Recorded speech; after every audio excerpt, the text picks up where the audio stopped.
Hello，我係 Christy。咁講咗咁耐飲飲食食，今日終於可以講下啲實際嘢啦。我自己本身咧就係一個唔善於理財嘅人嚟嘅，所以今日咧我教大家講錢咧，我自己都笑。不過咧，我想帶出嘅就係，就算我呢啲冇乜理財概念，成日亂咁碌卡嘅人咧，我都可以成功做到一個電子郵務。咁你可想而知，其實唔難啦。戴翻個頭盔先。咁我今日咧其實係純分享嘅啫，唔係教學嚟嘅。因為我自己覺得每個人嘅 situation 都唔同。咁咧今日我就想分享下，究竟成為電子郵牧之前，我做咗邊一啲嘢，令我可以實現晒3個願望，邊去旅行，邊做嘢，邊儲錢。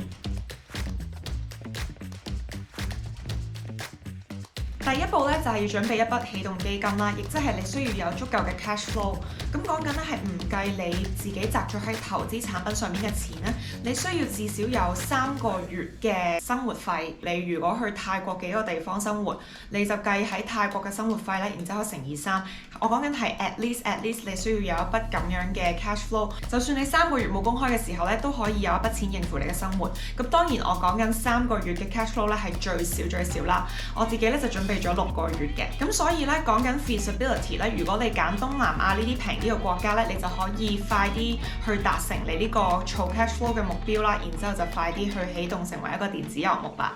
關於泰國嘅生活費咧，可以參考我另一條 video。咁我啱啱講嘅呢個至少有3個月 cash flow，3至6個月嘅 cash flow咧，其實就係 based on 你一路會每個月有固定收入嘅情況之下而計出嚟嘅。咁如果你係純粹 take 一個長 break 咧，3至6個月咧，我就自己個人覺得未必夠啦，你需要儲更加多錢啦。不過我覺得好多人對安全感嘅定義都唔同嘅，有啲人認為船到橋頭自然直，但係有啲人就希望多啲安全感。我自己覺得，如果你希望可以去到一個地方盡情探索嗰個地方嘅可能性咧，就最好準備足夠嘅資金，因為如果你一邊擔心緊你嘅資金，你就未必有辦法去盡情享受到呢度嘅樂趣啦。有啲朋友即係我喺度識到有啲外國朋友咧，其實佢哋會係嚟到佢哋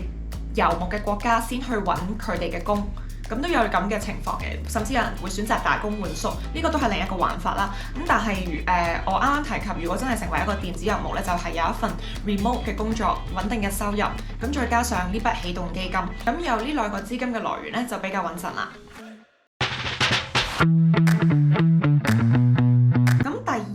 當陣時咧，我做咗嘅嘢就係賣走晒我啲家當。咁唔係因為我自己覺得嗰個儲蓄嘅錢唔夠，我要賣走我啲嘢去換嗰筆錢翻嚟啦，而係我自己覺得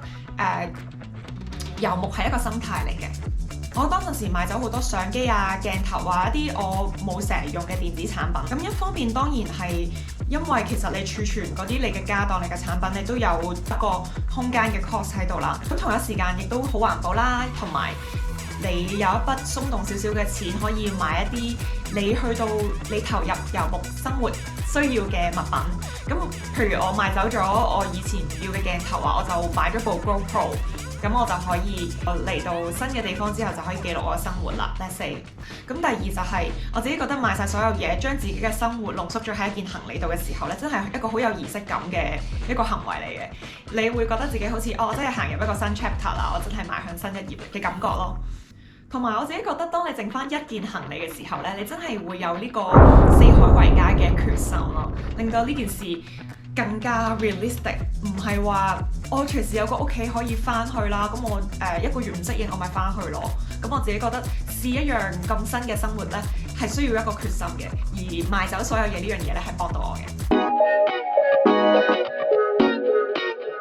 好，咁第3樣我要講嘅嘢呢，就係最重要嘅嘢，你嘅工作啦。咁喺呢個層面呢，大致有2個方向大家可以考慮嘅。第一個方向啦，就係你有專業技能，而嗰個專業技能呢，你有機會可以喺其他國家揾到一啲 contract 嘅工作，或者一啲短期 temporary 嘅工作，你可以做到啦。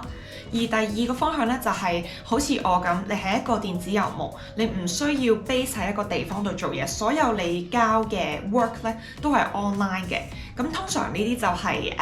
從事創作行業嘅人啦，可能你係寫稿嘅，你係做廣告嘅，你係做設計嘅，你係寫程式嘅。咁呢類嘅人呢，我喺個島上面都遇到比較多嘅。咁翻去講，我先講有專業技能嘅例子啦。咁 for example 咧，我喺呢度遇到一啲瑜伽老師咧，佢就係嚟到之後，佢就去啲瑜伽中心就 apply 一啲工作啦。咁呢啲工作可能佔佢每日2-3個鐘嘅啫，可能佢每日只係教2-3個 session 嘅啫。但同一時間咧，佢自己都有一個 online 嘅課程去俾同世界唔同嘅國家嘅人去學佢嘅堂。咁所以佢喺呢個情況之下，佢有2個 income source。佢一方面佢有一個 sustainable 嘅 online 教學嘅平台啦，咁第二就係佢哋去遊牧唔同地方嘅時候咧，佢就去到當地再聯絡當地嘅瑜伽中心去揾工，咁呢個就係其中一個例子啦。咁另外一個例子我覺得更加得意嘅，因為我覺得好 apply 到好多喺香港或者台灣嘅人身上啦。譬如你係有一個護士嘅專業資格嘅，我識得一個德國嘅女仔咧，咁佢就係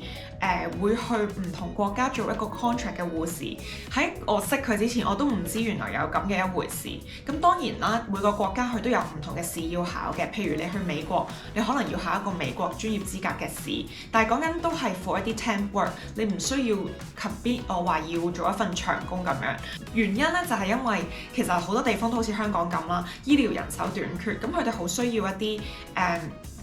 一啲 freelance 嘅護士去幫佢哋填補呢個空缺啦。咁而個 pay 都係非常之好嘅，我聽翻嚟係。咁喺呢個模式之下咧，有機會就係你會儲幾個月錢，譬如你連續工作3個月，然之後你就攞嗰筆錢去 spend 另外嗰3個月去支持你另外嗰3個月嘅生活費。咁呢個係另一個玩法咯。而好似我呢類做電子遊牧嘅咧，就相對比較自由啦。咁喺工作性質上邊咧，就通常頭先好似我咁講啦，係從事創作或者你係寫程式嘅人咧，或者我聽過有人做 business consultant 啦，做老師啦，即係教英文啦，或者教一啲佢哋自己嘅語言啦，through Zoom 去做一啲心靈即係 mindfulness 嘅 course 啦，等等呢啲咧都可以係成為一個 remote work 嘅 income source。而注意一樣嘢咧就係、我哋嘅 mindset 唔應該諗我哋淨係做一份工，我哋只可以從嗰份工去獲得我哋收入來源。呢度好多人咧，佢電子遊牧咧都係 slasher 嚟嘅，佢可能幫人寫稿。同一時間有個 online shop 賣嘢，亦都會接拍一啲片去 promote 人哋嘅 business 去賺錢咁樣。有好多唔同嘅 income source， 好難話界定嗰啲人為一個職業咯，所以。咁我識得有一個係老師嚟嘅，咁佢 remote work 之後，咁當然佢都有繼續教書啦。但係咧佢就佢覺得個 income 唔夠，咁所以佢就再重新學 SEO Search Engine Optimization 啦。咁就幫一啲中小企去做 SEO。而為咗 remote work 而重新學一個 skill set 咧，絕對係唔 common 嘅喺呢度。好多人咧都係為咗想投入呢個遊牧嘅生活咧而重新開始嘅。我識得有一個以色列人咧，佢就學 coding， 佢用咗6個月好 intense 咁樣由零去學點樣去寫曲啦。咁跟住佢就 hire 一間公司，然後佢就去咗外地生活啦。咁所以其實冇嘢係冇可能，所需要起動嘅成本亦都係比大家想象中低咯。不過咧，我自己覺得做電子遊牧咧有一個缺點嘅，就係你喺揀國家嘅時候咧係有一定嘅限制。比如你係做一個國家嘅工作，譬如我係做美國嘅工作嘅，如果我喺泰國度翻工咧，個時差就會比較大啦。我有朋友佢係翻緊美國嘅公司啦，佢夜晚10點佢會無啦啦話我唔得啦，我要走啦，我要翻去做嘢，或者佢朝頭早一早一早6-7點就起身開會，咁會好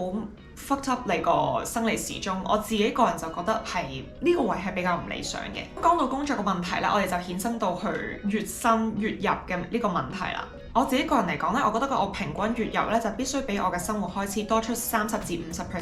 咁樣我就可以儲到一啲錢去達成一啲較長遠嘅目標啦。Let's say 可能喺海外置業，或者我只不過係想儲啲錢俾我去更加遠嘅 destination 度生活同玩，即係儲機票錢咁樣。不過咧，我覺得講到儲錢咧，心態咧係需要改變嘅。好多人咧喺香港，尤其是同屋企人一齊住嘅人啦，你絕對要承認。成為一個電子遊牧之後咧，你儲錢嘅能力咧就冇喺你喺香港咁多㗎啦，一定。咁呢個時候你最緊要問翻自己一個問題咯，就係我究竟儲嗰筆錢嚟做乜嘢咧？我嘅心入邊嘅理想生活又係點樣嘅咧？咁呢啲問題都可以幫你 work back 翻，其實你係咪適合做一個電子遊牧？咁跟住落嚟咧，我就要講投資啦。我唔係要分享投資策略啊，係因為我係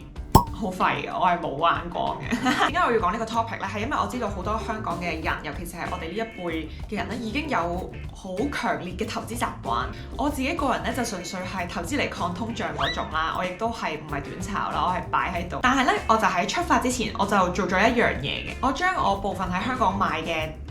產品啦，即係我 let's say 係一啲風險較高，即係譬如係個股啊。或者係一啲 crypto 啊，我就將佢 shift 咗去一啲比較穩定嘅投資產品，例如係一啲債券基金、一啲收息型嘅債券基金、一啲儲蓄保險，就係超低風險嘅投資類別嚟嘅。咁點解我會咁做呢？係因為我覺得其實你要周圍去適應唔同地方嘅生活呢，生活已經好大壓力。所以呢個時候，你會想減低不必要嘅風險啦，同埋呢啲升升跌跌所為你自己帶嚟嘅情緒波動。你試想像一下，而家你買咗啲升跌好大嘅個股或者 coin 或者美股乜都好啦，但係同一時間你係去緊一個好似一個好長嘅旅行，人喺外地，你仲要承受咁多升升跌跌嘅波幅，你個心情一定會影響好多嘅，你唔會 enjoy 到你喺外地嘅生活咯。再加上如果你係啱啱由一份好穩定嘅工作去 transit 去一個 remote work。可能你嘅 cash flow 唔係好似你以前咁穩定，呢個時候你仲要承受一啲投資上邊嘅 stress 咧，絕對係會好影響你個人嘅情緒嘅，咁就會得不償失。咁最後一步咧，就係關於你嘅理想嘅開支同埋現實嘅開支嘅 evaluation 啦。咁我自己咧就而家 so far 嚟到呢度2個月領啦，咁我自己就喺2個月嘅時候就做咗一啲收支嘅 review， 就睇下我自己究竟我當初預算我嚟泰國生活嘅 budget 係咪同現實一樣呢？有冇啲突如其來嘅開支我計漏咗呢？我嘅 case 咧就係嚟到之後啦，我發現原來有好多突發開支喎，例如我嘅車刮花咗，我突然間要賠一筆錢；又例如我一路以為食嘢係好平嘅，咁但係自己就忍有唔住有啲 temptation 啊，就成日都走去食好嘢，咁嗰度啲錢嗰個開支就比我想象中大咗啦。另外就係因為我需要一個 workspace 嘅關係，有時我會去坐 cafe，咁嗰度又會多咗一筆錢嘅，因為其實譬如我喺泰國呢度咧，去坐有冷氣嘅 cafe 咧，佢哋嘅食物係非常之 overpriced 嘅。但係咧另一方面咧，租屋又比我想象中平喎。我本身預咗其實可能7000蚊去租屋，咁最後 turns out 原來4000零蚊港紙已經可以租到 decent 嘅地方住啦。咁所以嗰度又可以有啲 adjustment 咯。而點解我會話係計2個月開支唔係計1個月呢？因為第1個月嘅開支咧通常會比正常去大30-40% 度。你可能需要好多交通費去由你原本嘅國家 transit 到嚟呢個國家啦。亦都因為有啲位你唔識去慳啦，亦都因為你未知訂啦。咁好多時候你都會唔小心使突咗嘅。咁但係要有呢個心理準備嘅原因係你唔希望你一去到一個地方落腳你就要超級慳，因為呢個都會造成一個 stress 啦。咁所以喺 budget 預算方面，其實你都要預第1個月 settle 嘅時候，你要用比原本預計多嘅錢去落腳。咁而最後咧，你用第2個月嘅開支去計之後嘅月均開支咧，就差唔多啦。咁我今日好希望我嘅分享可以幫到大家。我最後要講嘅感覺就係，我覺得 settle 喺另一個地方個感覺比我想象中容易好多咯。而喺揾工方面，我呢度識到好多人之後，我發現好多嘢原來都可以從頭學嘅，唔係我而家做緊呢份工，我老闆唔會俾我飛過去咯，或者冇人咁做嘅喎，咁你就唔做咯。其實好多嘢都可以從頭學啦，好多嘢都唔一定要係單一思維，你可以諗好多面向，好多工作一齊做/住做又得，落腳去揾一啲嘢又得 ，online 發展又得。其實好多 option 大家都可以考慮一下，而